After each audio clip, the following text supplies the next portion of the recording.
Pois com o critério com que julgardes, sereis julgados. E com a medida com que tiverdes medido, vos medirão também. Por que vês tu o argueiro no olho de teu irmão, porém não reparas na trave que está no teu próprio? Ou como dirás a teu irmão, deixa-me tirar o argueiro do teu olho, quando tens a trave no teu? Hipócrita, tira primeiro a trave do teu olho, e então verás claramente para tirar o argueiro do olho de teu irmão. Se na tua Bíblia tiver aí um subtítulo aí agora, que separa o verso 5 do 6, esqueça esse subtítulo, porque o verso 6 faz parte da argumentação de Jesus e é imprescindível para a minha argumentação aqui. Não deis aos cães o que é santo, nem lanceis ante os porcos as vossas pérolas, para que não as pisem com os pés e, voltando-se, vos dilacerem.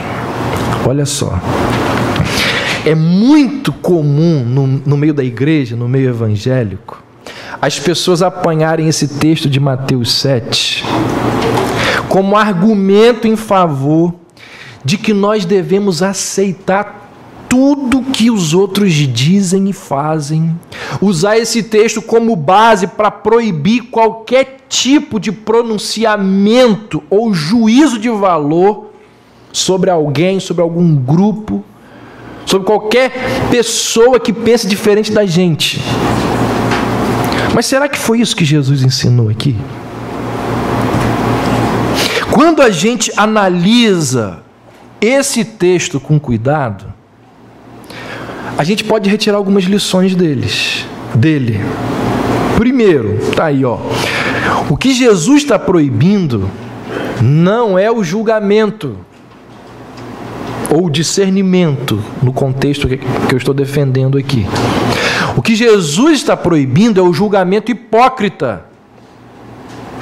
Esse tipo de julgamento consiste em quê? Qual é o julgamento hipócrita? O que é um julgamento hipócrita? Visualizarmos os defeitos dos outros sem olhar os nossos.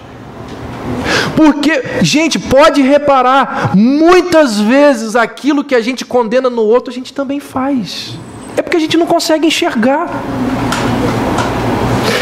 Pode ser que a gente não venha a fazer de forma idêntica, mas se manifeste de uma outra maneira. Então a orientação de Jesus é a seguinte: primeiro, examine o próprio coração. Antes de falar de alguém, examine o próprio coração. Porque ao examinar o próprio coração, isso daí já vai te dar assim uma burdoada tão forte que você vai pensar duas vezes antes de falar do outro. E se ainda assim você for falar, você já vai falar com amor, entendendo que você tropeça naquela pedra igual ele tropeçou. Então a primeira orientação de Jesus é o seguinte: primeiro examine o coração. Antes de olhar a trave que está no olho do outro, o argueiro. Deixa eu trazer a linguagem aqui para o português. Ali no verso 3, quando Jesus diz assim: por que tu vês o argueiro no olho do teu irmão? Argueiro aqui é cisco.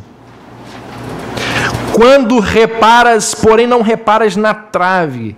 A trave aqui é um pedaço grande de madeira. Jesus está falando, você está olhando o ciscozinho que está no olho do outro, mas você está com a trave, um pedaço de madeira enorme dentro do seu olho. Então a orientação de Jesus é para que o critério que nós usamos para avaliar o procedimento e as palavras dos outros, a gente também utilize para avaliar as nossas palavras e o nosso procedimento. Nós temos uma propensão, uma inclinação em achar erro nos outros. ignorando os nossos próprios erros. E aí agora eu vou puxar a armadilha aqui agora e eu vou laçar cada um de vocês. Agora a gaiola vai fechar.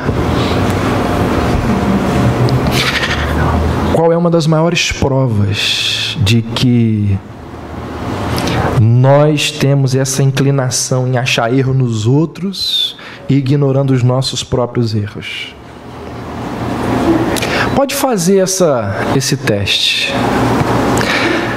Na maioria das vezes em que nós ouvimos um sermão, nós pensamos nos outros.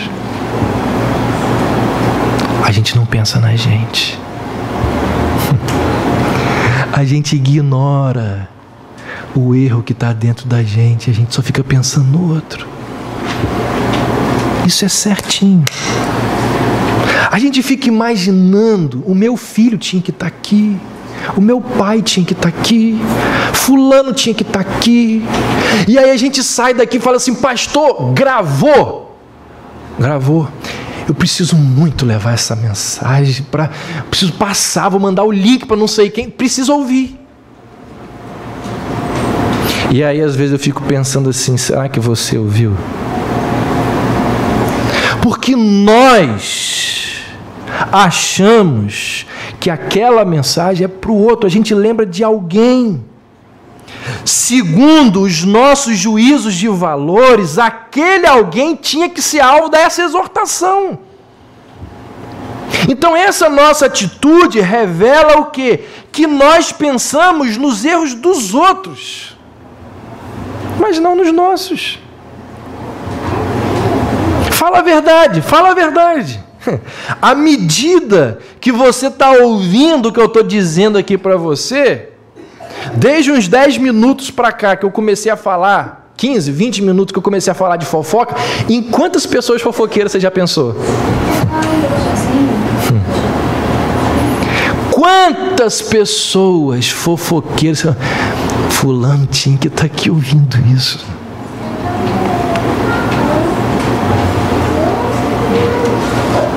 A fisionomia lá de quantas pessoas, à medida que eu estou falando isso, passou aí na sua retina. Em que momento ao longo desses últimos 20 minutos aqui, você lembrou de uma fofoca que você fez?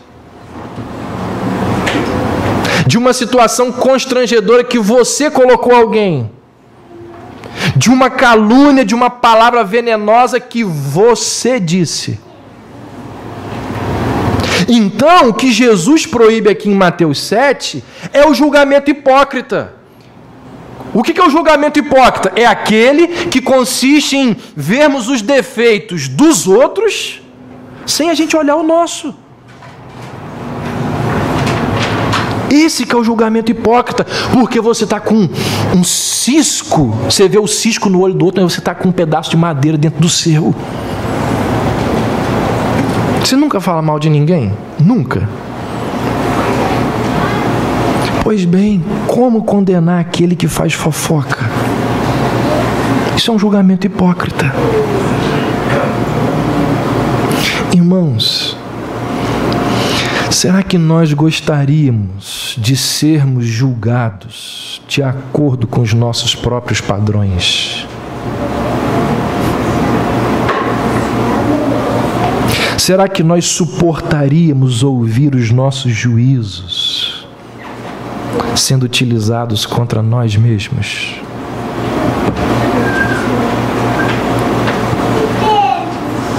É por isso que a ênfase nas Escrituras é sempre em examinarmos a nós mesmos e não no exame dos outros. Isso se evidencia, por exemplo, em 1 Coríntios 11, examine-se, pois, o homem a si mesmo. Gálatas 6, prove cada um o seu labor. Lamentações 3, esquadrinhemos os nossos caminhos, provemo-los e voltemos para o Senhor. E deixa eu te dizer uma coisa, se você tem dificuldade em examinar a si mesmo, a Bíblia diz que você deve pedir a Deus, que Deus vai te ajudar. O salmista orou lá no Salmo 26, examina-me, Senhor, e prova-me, sonda-me o coração e os meus pensamentos. Salmo 139, tão famoso, sonda-me, ó Deus, e conhece o meu coração, prova-me e conhece os meus pensamentos. Então o que Jesus está proibindo não é o discernimento. O que Jesus está proibindo é o julgamento hipócrita. Quando você fala mal do outro sem perceber o erro na sua vida. Retira primeiro a trave do teu olho. E então verás claramente para tirar o argueiro do olho do teu irmão. Viu como que já mudou a fala de Jesus? No momento que você retira a trave do seu olho, parou de julgar de forma hipócrita, reconheceu que você é tão pecador quanto ele, agora você vai ter condição de ajudá-lo a retirar o cisco que está no olho dele. Primeiro é reconhecer que você é tão miserável quanto ele. Aliás, esse é o primeiro, se não me engano, dos 12 passos dos Alcoólicos Anônimos.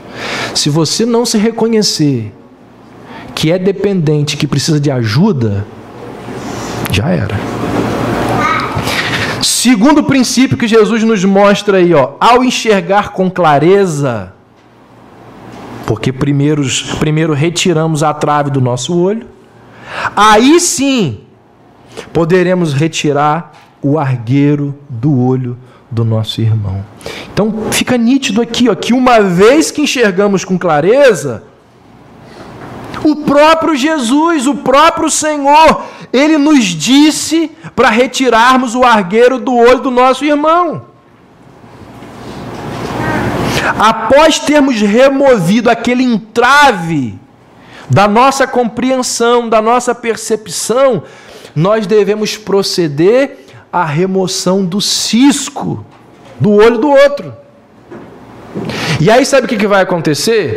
Quando nós fomos lá e retiramos a trave do nosso olho, nós percebemos que se agirmos com muita rispidez e não formos com muito cuidado, dói muito. Aí quando passamos por essa experiência, nós estamos prontos para ir lá e com maior cuidado tirar o cisco do olho do outro. Então, ao tratar do problema do outro, eu trato com cuidado, eu trato com amor, eu trato com misericórdia, com compaixão. Por quê? Porque eu já reconheci isso em mim. Agora, se eu não vejo o meu, como que eu vou tratar do outro? O que eu estou querendo mostrar aqui é que nós não podemos cair em generalizações vazias que não são bíblicas. Ou seja, existe sim um sentido em que a igreja é responsável pelo cuidado dos seus membros, mas isso não é fofoca. A fofoca é pecado, a maledicência é pecado, mas não significa que a igreja não tenha que ter discernimento. Jesus está nos dizendo que existe sim um sentido em que a igreja é responsável pelo cuidado da vida dos seus membros. Você pega lá as cartas de Paulo, 1 Coríntios 5 e 6, leia depois. Paulo está ali extremamente indignado, revoltado, porque aquela igreja estava enfrentando problemas de ordem moral. Paulo diz: a igreja está cheia de coisa errada e vocês não estão tomando nenhuma providência para corrigir o erro que está aí dentro. Gente, aqueles 2 capítulos, 5 e 6 de 1 Coríntios, são palavras duríssimas do apóstolo com aquela igreja. Paulo vira para eles e diz: olha, vocês não deviam se associar com esses irmãos que vivem na imoralidade, que vivem na idolatria, que vivem na roubalheira. Paulo disse: vocês não devem nem chegar perto deles.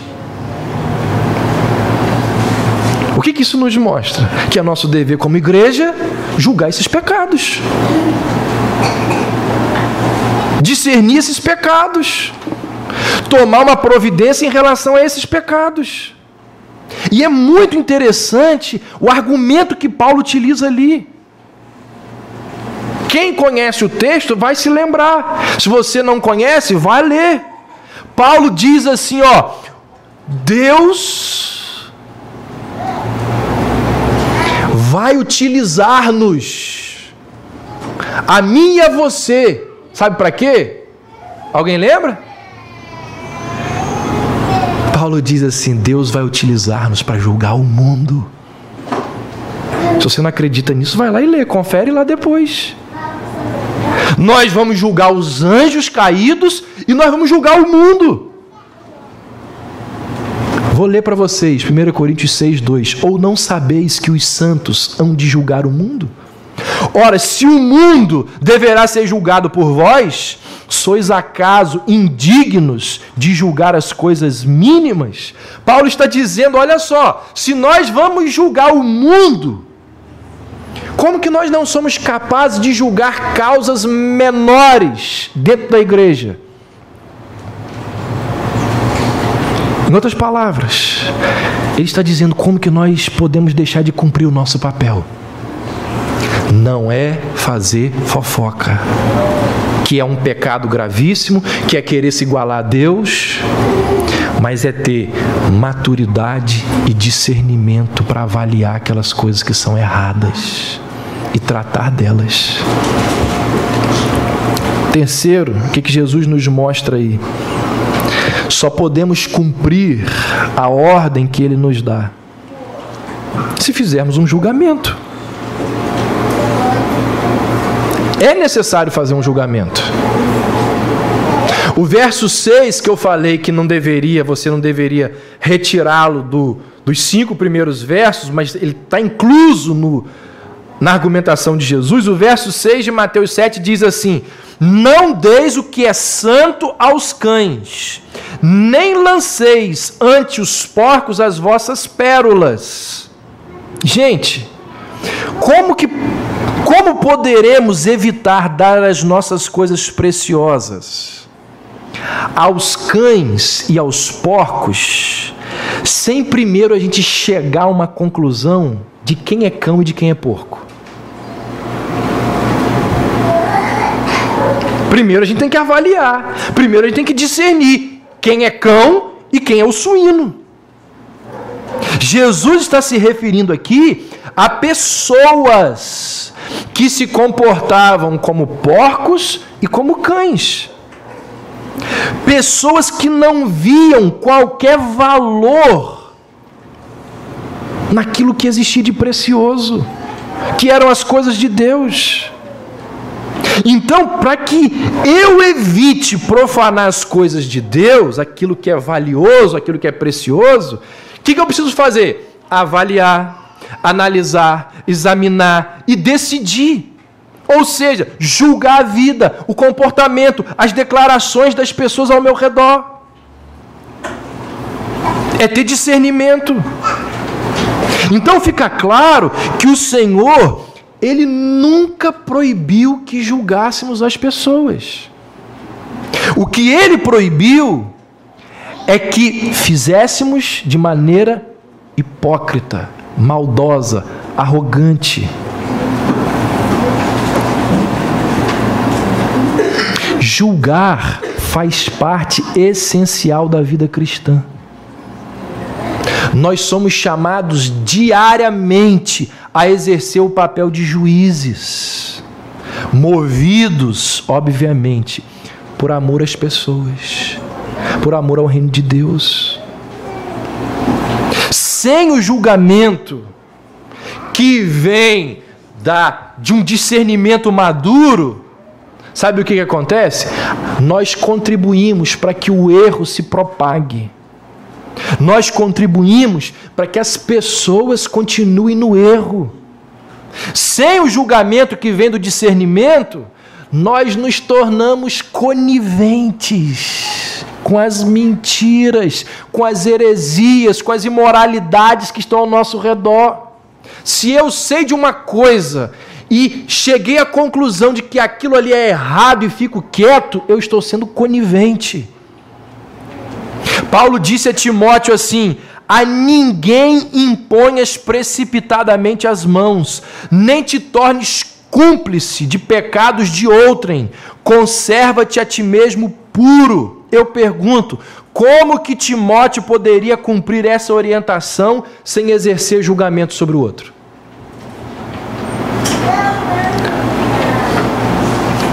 Não te tornes cúmplices de pecado de outrem. Então preste atenção. Julgar não é errado, desde que cumpramos quais condições? Primeiro, que nos examinemos, que olhemos para o nosso próprio coração corrupto e mau.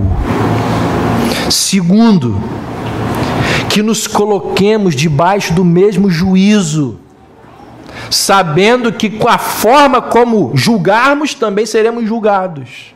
E terceiro, que o nosso alvo seja o de ajudar o outro, de levar o outro a consertar a postura dele. E aí eu pergunto, se o meu alvo final é ajudar o outro, eu vou falar do outro, do pecado do outro com alguém? Por isso que Jesus disse assim, por isso que a Bíblia interpreta a própria Bíblia. Por isso que Jesus disse assim, num outro momento: se o teu irmão pecar, vai a ele. Você discerniu que ele errou, você julgou que ele errou, mas você não publicou isso, você foi até ele. Agora, ó, precisa de peito para isso, né? Coragem. E mais do que peito e coragem, precisa ser bíblico.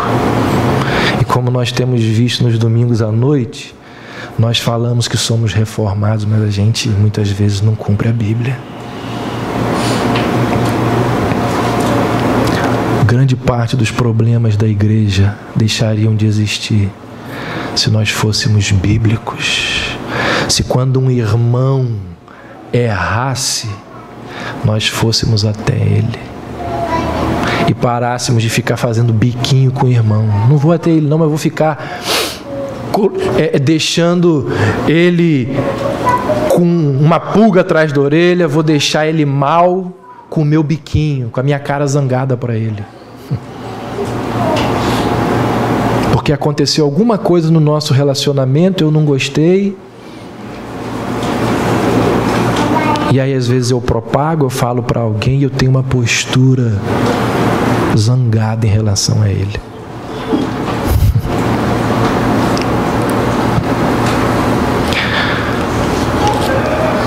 Alguém disse que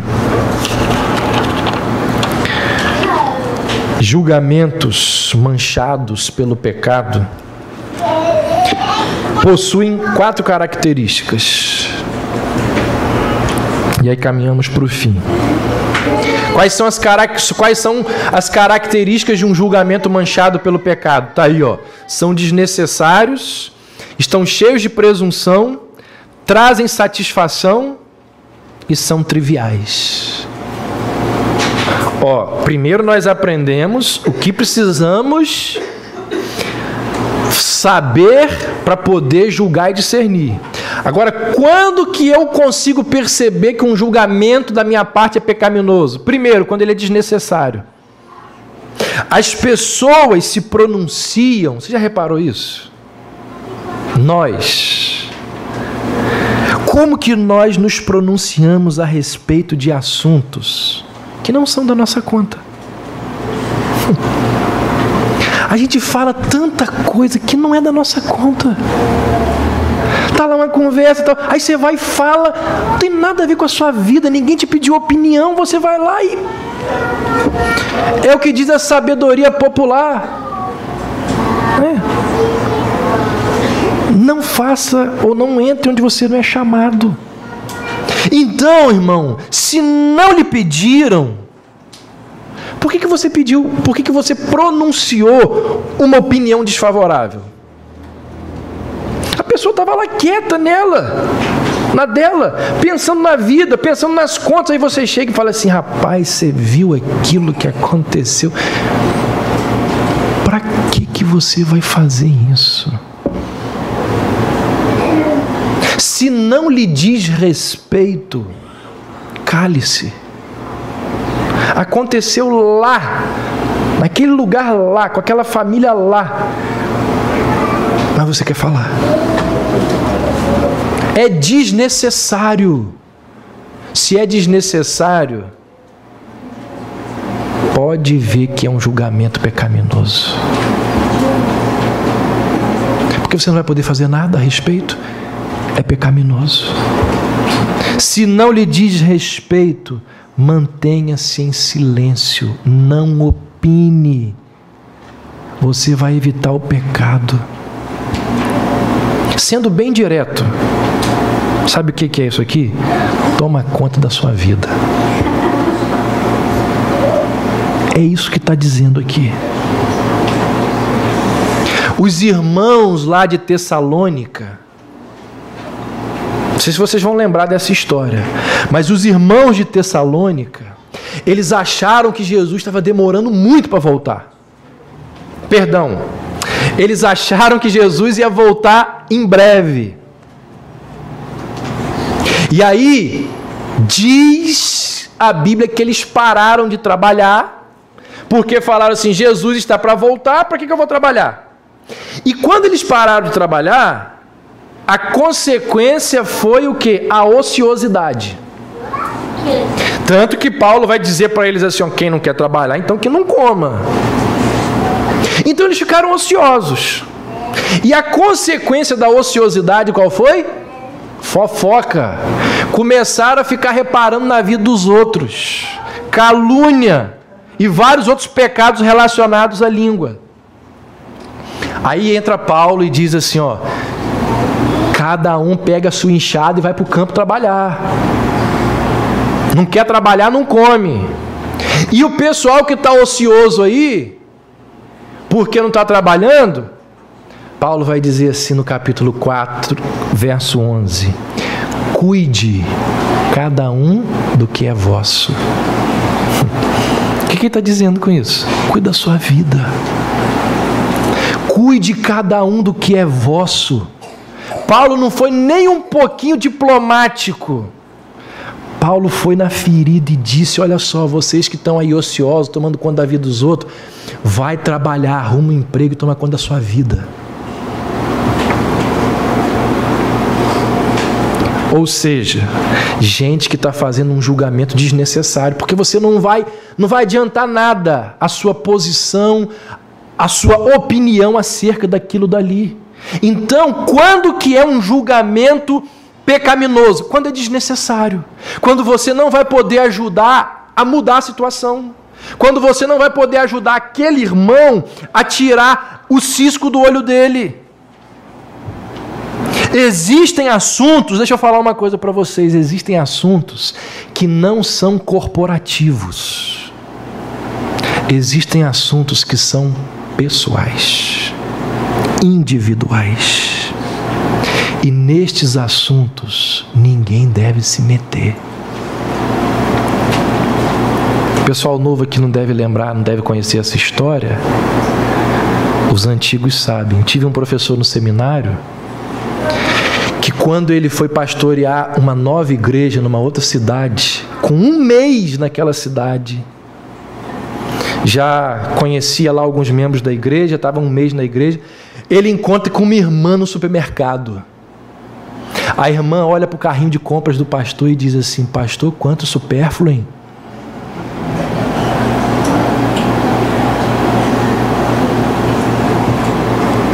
Isso é se meter onde não é chamado.